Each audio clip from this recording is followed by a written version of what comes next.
నాన్న గురించి కొన్ని మాటలు. 5 ఏళ్ల వరకు నాన్న అంటే ఒక హీరో, 10 ఏళ్లకు నాన్న ఒక గురువు, 15 ఏళ్లకు నాన్న అర్థం కానివాడు, 20 ఏళ్లకు పాతకాల మనిషి, 25కు కొంచెం కరెక్ట్ అనిపిస్తుంది, 30కి గొప్ప వ్యక్తి, 40కి అందరి ఎత్తు, 50కి నిశ్శబ్ద రక్షకుడు. అప్పటికి మా నాన్న గొప్పవాడు అనిపిస్తుంది.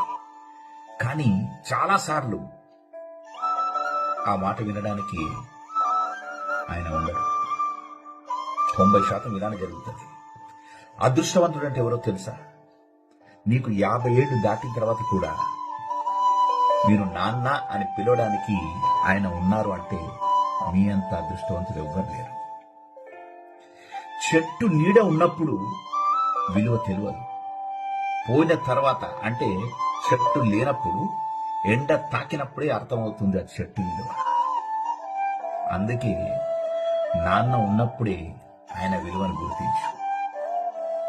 మిత్రులారా, మీరు మీ నాన్నను ప్రేమిస్తే ఎస్ అని కామెంట్ చేయండి. ఇటువంటి వీడియోలను ప్రోత్సహించండి. Thank you.